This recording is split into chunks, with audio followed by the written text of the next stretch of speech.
All right, time for the final video of the night, and it's going to be the Mountain Dew Game Jam. On the 27th of March 2014, after day one of a 4-day shoot, every single contestant of the Mountain Dew Game Jam walked off set, refusing to participate any longer. What should have been a celebration of indie gaming ended up being an undignified waste of time with a $400,000 price tag. I like some of the games ManyKudos picked. Like there's well, there's only 3 I can really. Okay, there's Mafia City up here. There's Among Us. There's a Shovel Knight down here. There's Death Stranding, and I'm pretty sure this game is Godus. $1,000 price or tag, Goddess, toppled by a mixture of greed, corporate meddling, and the Hollywood scumbag of the century. This is the story of the Mountain Dew Game Jam. Fucking Hollywood ruining everything as per usual. Some of you out there might be wondering what the hot heck a game jam is. And no, it's not a delicious spread you put on your toast before taking a mega bite.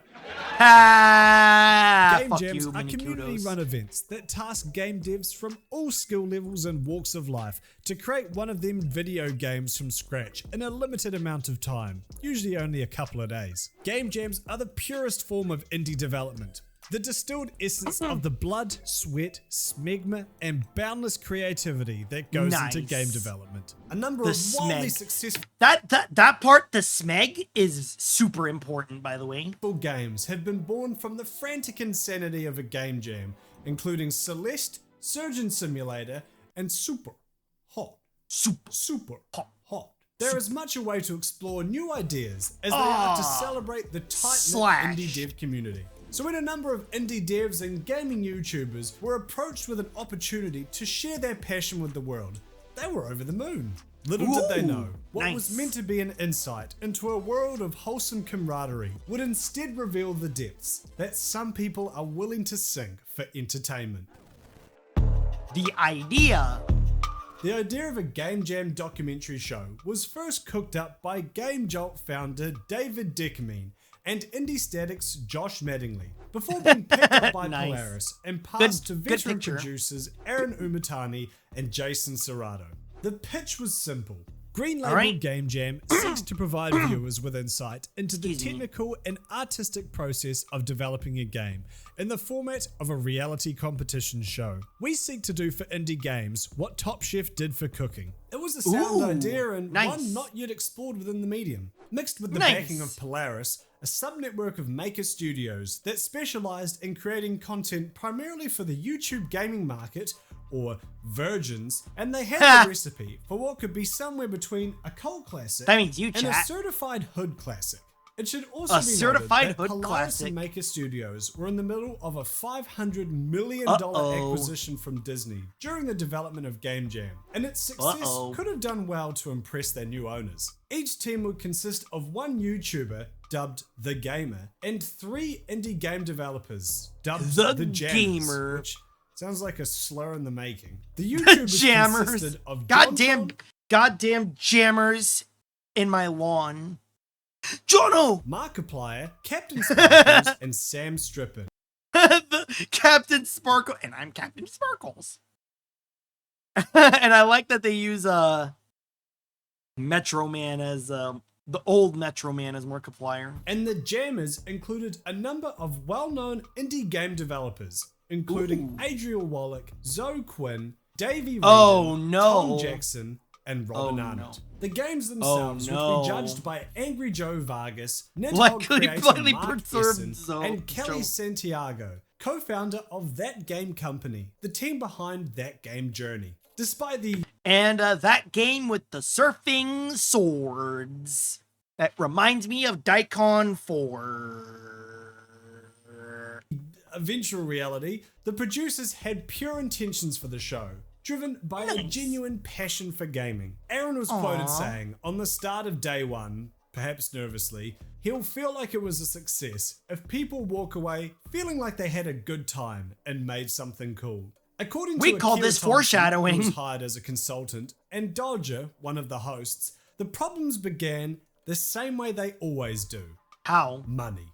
However, Money! the problem wasn't a Money! lack of Alexander Hamiltons, but an excess. In an effort to ramp up production value, spend less money themselves, and satisfy that week's Coke binge, Polaris signed sponsorship deals for exorbitant amounts that, in turn, made them a slave to the whims of the brands. The production cost anywhere between $400,000 and $450,000. Holy smokes! Most of That's this a lot of money. was supposedly $400,000 from their sponsors. Or perhaps I should say sponsor, namely PepsiCo, owners and squirters of Mountain Dew. After such a hefty do investment, it right. PepsiCo wanted to ensure Mountain that their Dew, money do it wouldn't right. go to waste, and did what all soulless corporate entities do. What? Haphazardly force changes that benefit nobody except the people in charge, while ultimately sucking the life out of whatever was special in the first place. While the God people damn it. running the show Of might have course. had pure intentions, their production was slowly but surely warped by the powers that be. Small changes and Motherfucker. compromises that individually would have been harmless, such as the Mountain Dew queef cannon, The eventually piled up. The until what? the original idea was completely obscured It's probably by goo fake. and slurry. Most I hope it's importantly, fake. these resulted It's in a probably direct pivot away from a show about the reality of game development to, It is fake. well, a reality show that might show game development at some point, if you behave yourself. Idiotic challenges, artificial dramas, and storylines invented in the editing suite were all added to spice things up. Oh no. Just like the tester! No! As though teams of professional game developers creating an entire video game in only 4 days with minimal sleep wouldn't have been interesting enough. Contracts, ball sacks. Like dating a girl in her 20s who's still into Disney, the contestants began to see red flags as soon as they got their contracts. These included such Nice. fantastic clauses Gotta love as The devs Aussies. were not allowed to appear on any other form of digital media during the broadcasting of Game Jam and for 2 weeks afterwards. Polaris didn't Oh, want anything that that's could compete for lame. attention. In case the indie devs appeared on another Game Jam reality show with a massive budget that was broadcast on major YouTube networks that came out at the same time. In reality, it meant that they weren't allowed to make Wait, any is that- public is that appearances Yandere online, Dev? meaning They couldn't post updates. It is videos, Yandere Dev. stream, or do anything to help promote their games. You know, like what an indie game dev would do.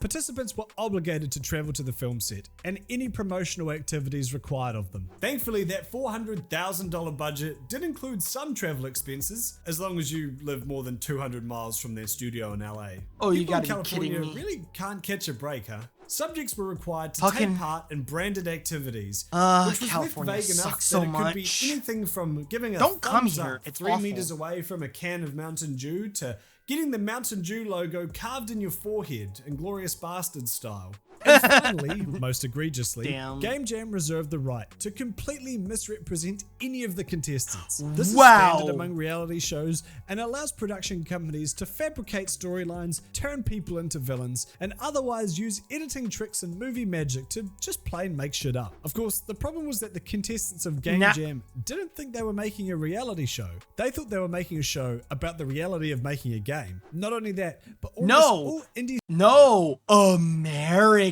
reality, as in complete fucking fiction. Also, I didn't realize. I didn't notice. Chat, you're in the way.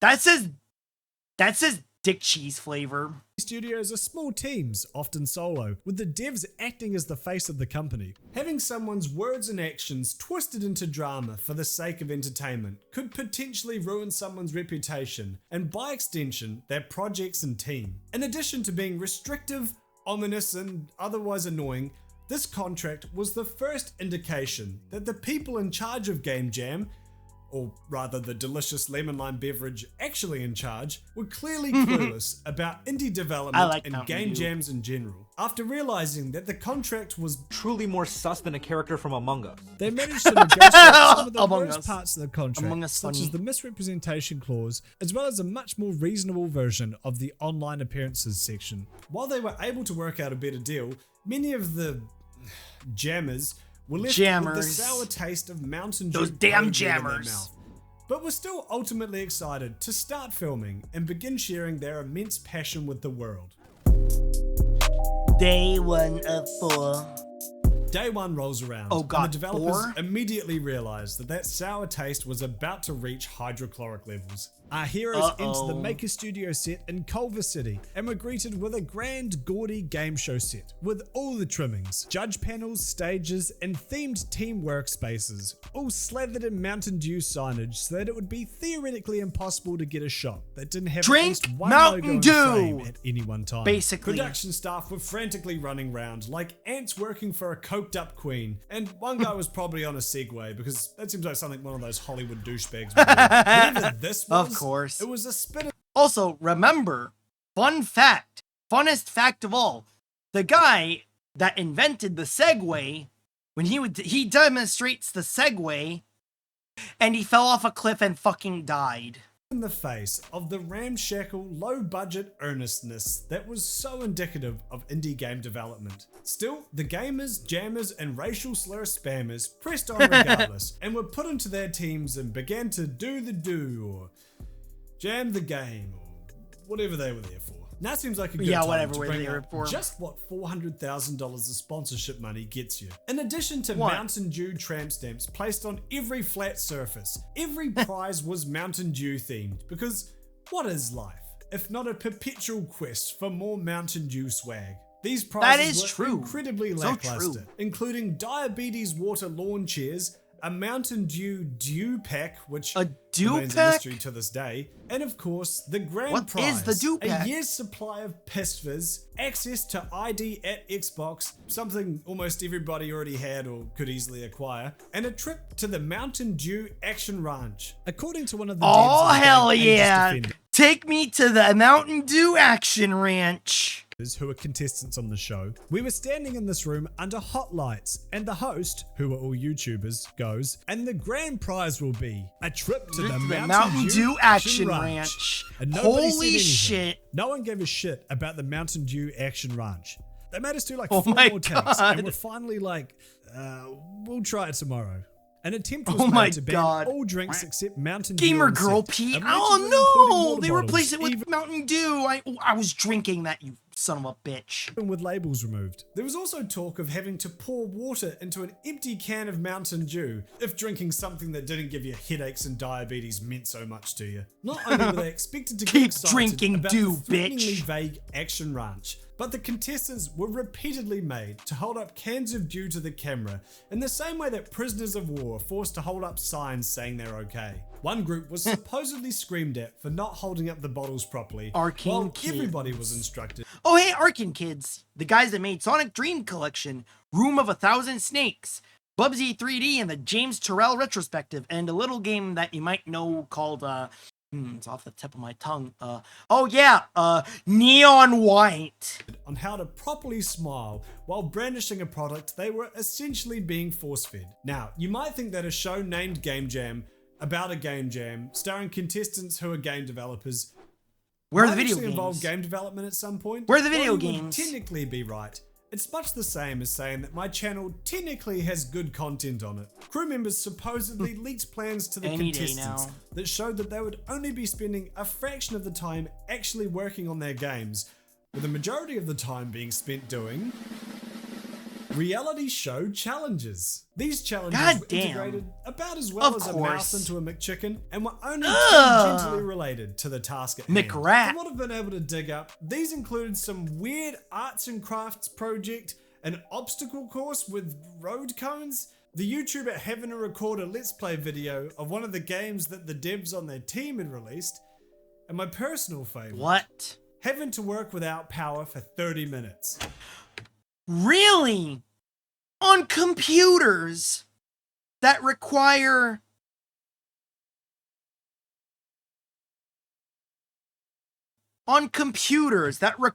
I don't know, power. On a fucking video game.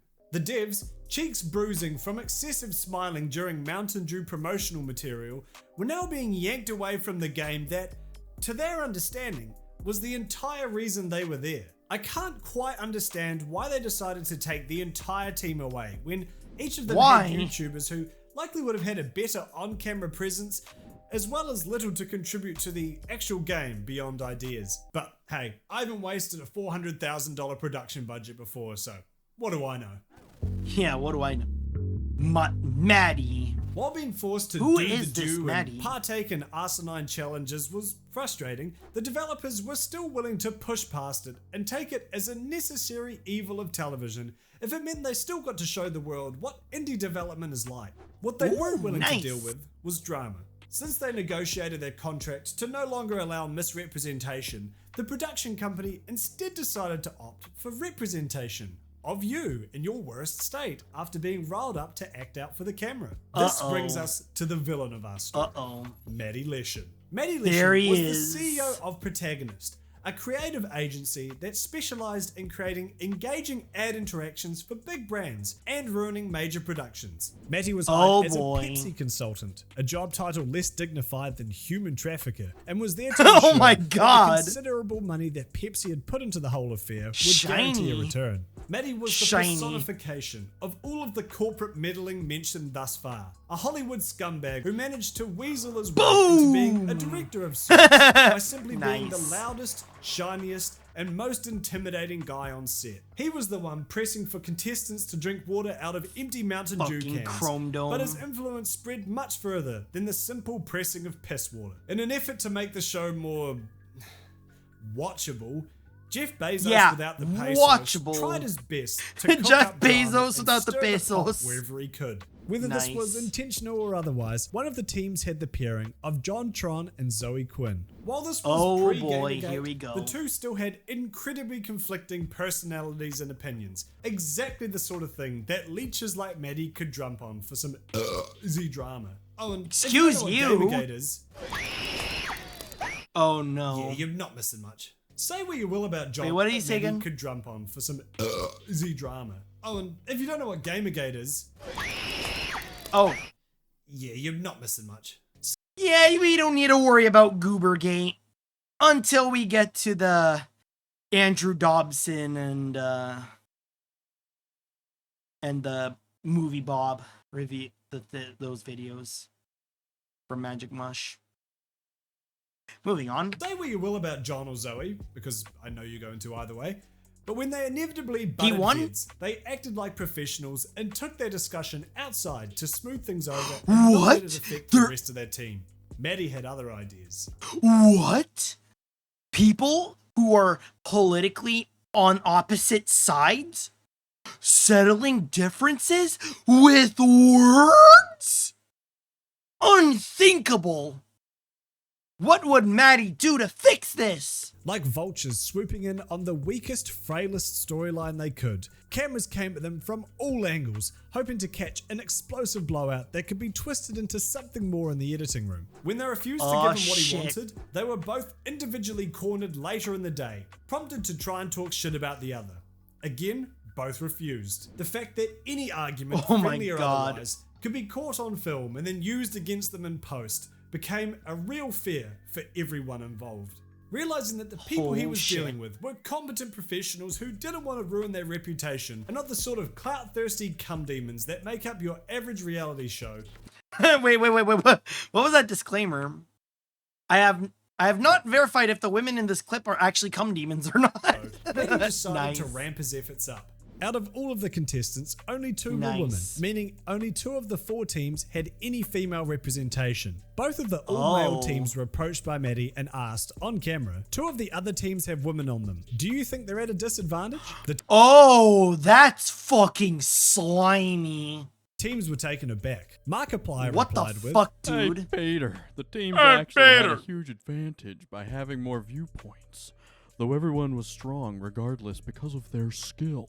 According to Jared's article, it's almost like sex does not have an effect on ability. On the jam, he was swiftly cut off by Maddie, who then added, "Stop filming. We're not getting a story here." Leaving the teams this dumbfounded, fucking decided douche. to power up to his final form. Matty approached Adriel Wallach, the only other girl on the contest besides Zoe, and asked her. Also, I just realized that his hoodie has the Family Guy. It says Family Guy in like the metal font. Do you think you're at an advantage because you have a pretty girl on your team? What After the fuck? initially declining to respond, Maddie kept prodding until, much to Adriel's chagrin, he managed to get a rise out of her. He got me Uh-oh. to, with an embarrassed and flushed red face, launch into a statement about how his question is indicative of everything that is wrong in our industry in terms of sexism. What But no, the we fuck? weren't at an advantage because we had a woman on our team. We were at an advantage because I'm a damn fine programmer and game developer. We were at an advantage because my skills allowed us to be at an advantage. Not my pretty face. Maddie supposedly pulled Adriel aside afterwards, giving her a half-hearted apology and stating that he marched with the woman in the 70s with flowers in his hair. What fucking hair, dude? What the fuck, man? Respecten la donna. But wait a second.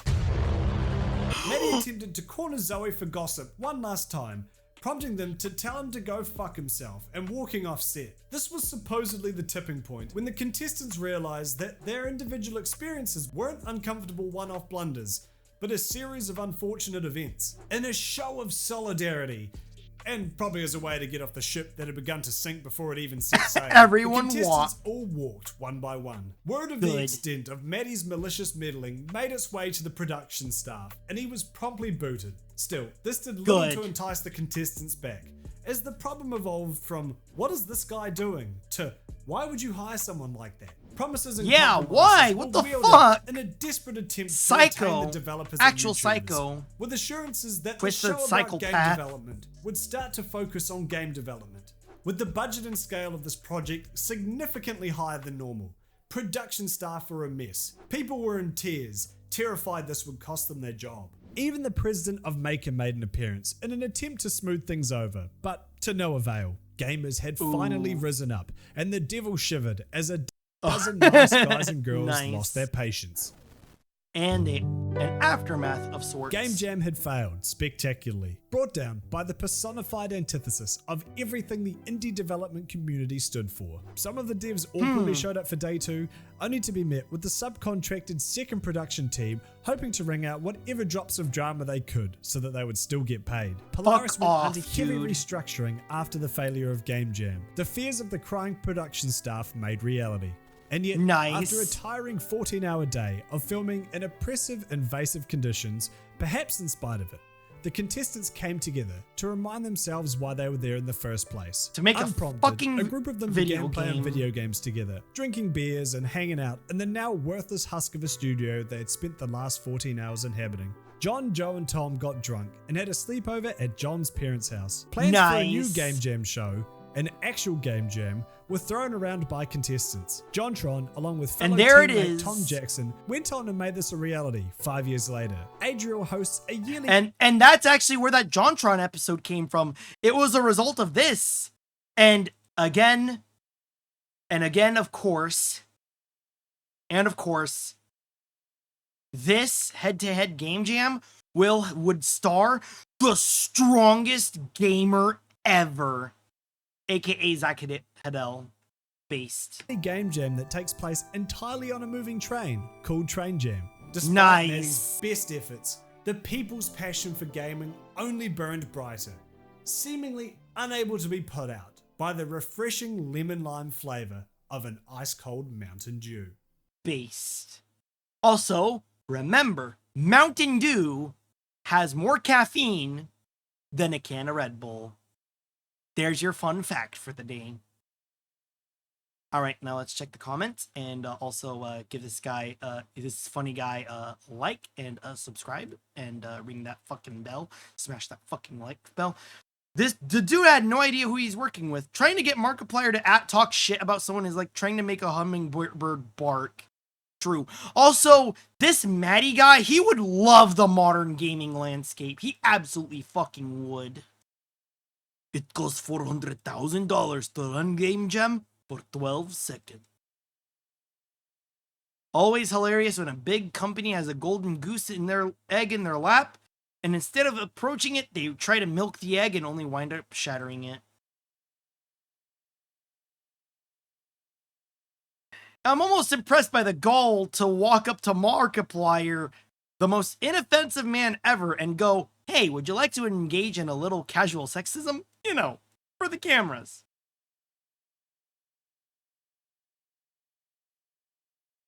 Let's take our disagreements outside so the team can work on game development. Fuck, they're acting like adults. No, all we have is footage about game development. Who wants to watch that?